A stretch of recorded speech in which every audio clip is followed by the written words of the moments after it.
I got a mug from my auntie which has got a motivational quote on it, and I hate a motivational quote. The quote is, "You've got the same amount of hours in the day as Beyonce." But not the resources, Janet. I do love that painting. There's a few things I love about the house. I love a gadget. So I've got an Alexa. Have people got Alexas?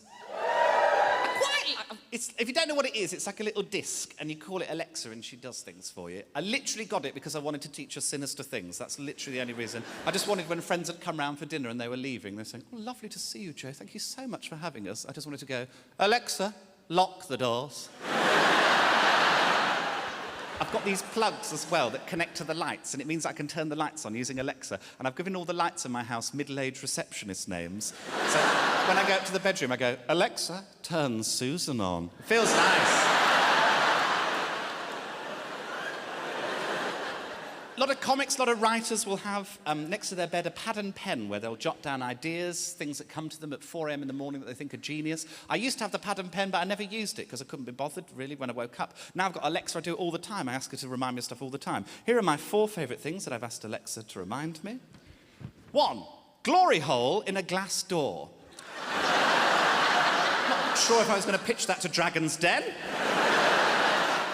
Oh, a solution to the drugs problem, which actually I think is quite good. In my utopia, all drugs are legal, but they're all £1, and you have to really want them because the only way to access them is in those grabber machines that they have at fairs.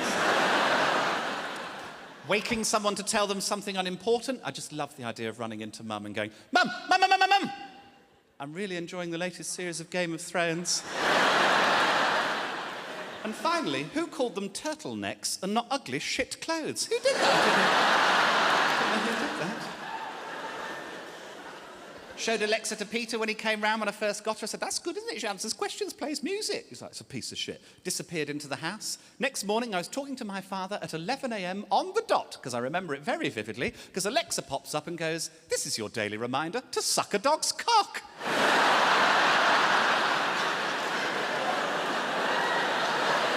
11 a.m.'s early for that, I feel.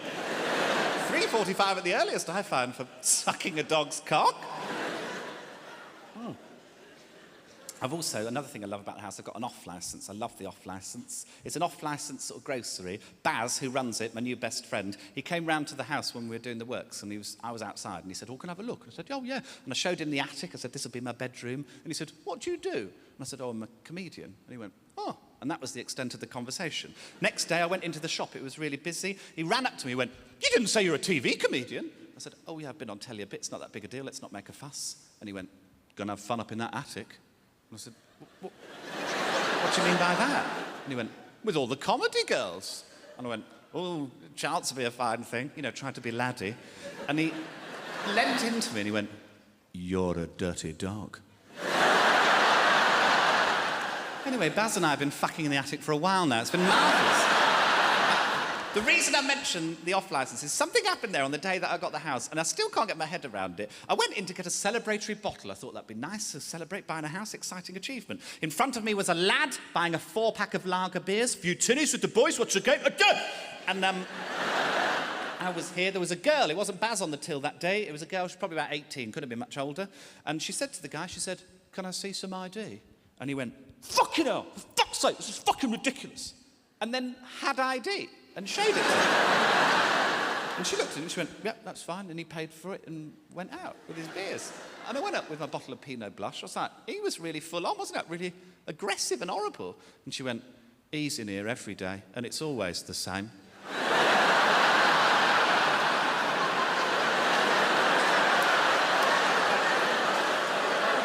Time moves in one direction.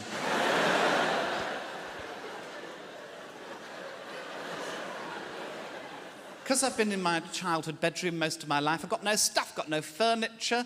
The amount of aunties and uncles trying to lump shit, coffee tables, mugs. Everyone's got a bloody mug to give you. I got a mug from my auntie which has got a motivational quote on it, and I hate a motivational quote. The quote is, "You've got the same amount of hours in the day as Beyonce."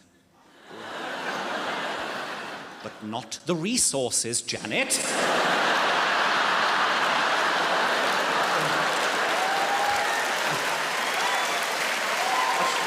I showed it to Peter, I said, that's bollocks, isn't it? And he went, yeah, so did Rose West. See how that turned out. I was like, wasn't my issue with the mug, but you go for it, darling.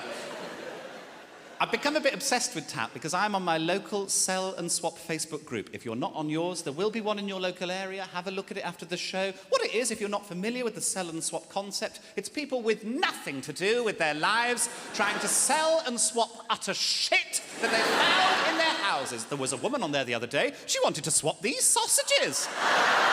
She bought some cauldron vegetarian sausages. She realised they weren't vegan. She wanted to swap them for a bag of fruit, e.g. plums. I know what fruit is.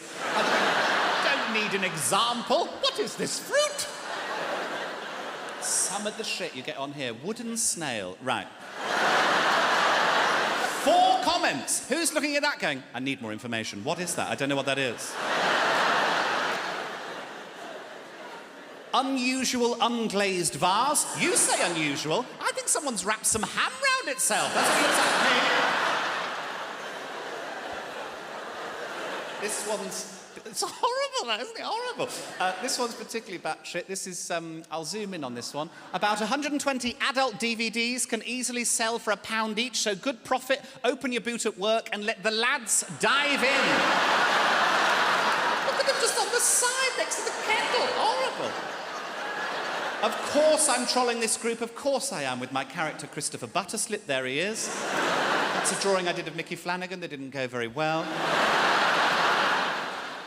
Done a lot of good work with Christopher. I'm very proud of the work I've done with Christopher. First thing I did, there was a girl, she was selling a Jean-Paul Sartre book for £4. She'd used it in her dissertation. She needed it no longer. She put it on the sell and swap. I got in touch with Christopher. I said, just out of curiosity, could you take a picture of the first page? And because she had nothing to do with her day, within minutes a picture emerged on the group. So then I put, and now the second page. I got to 5 pages before she realised I was trying to read the book through the pictures.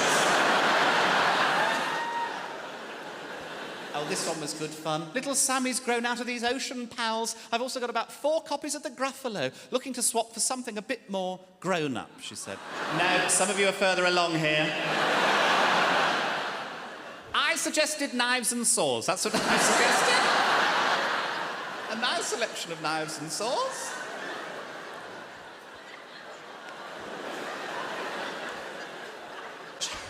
She put, not quite what I had in mind. So I thought about it for a little while. I was like, oh, I've got some adult DVDs. Let the lads dive in.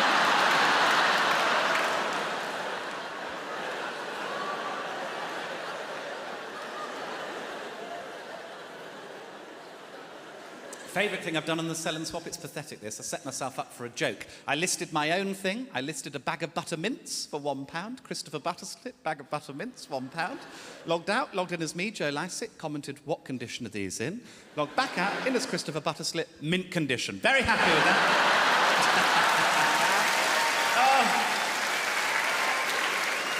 Oh. I'm a bellend, aren't I? Now, guys, I want to tell you about a little project I've been working on for the last year. And there's no nice way of saying this. There's no easy way of saying this. I'm just going to have to rip the plaster off. For the last year, just under a year, I have been trying to destroy the career of Tom Daley. There's no easy way of saying it. I've said it. It's gone. It's out there now. I've said it. I've said it. I should caveat all of this by saying I think Tom Daley's amazing in lots of ways. He's an Olympic diver. I'm sure you're aware of Tom Daley. He's gay. I think he was pushed into coming out as gay before he was necessarily ready. There was a lot of fuss about it from the gay press, and he's been a brilliant gay rights advocate in lots of ways. You might have seen that him and his husband Lance Black announced a few months ago that they're having a baby together. Shouldn't be a brave thing to do in this day and age, but it was. He got a lot of nastiness, and he's been serene throughout the whole thing, so I do think he's brilliant. However, I now want to slag him off. So... Tom Daley irked me last summer for 2 reasons, 2 Instagram posts, and I'll show them to you now. This is the first one. This is him at Gay Pride. Love the way that he's extending his arm out there to show the parade march there. Love the look of a smile on his face. Beautiful framing there. Before I go into too much detail about this, what's going on with the hand? Where is the other finger? I've looked at it loads. I don't know if it's a lighting thing, whether it was edited out. I don't know how that happens.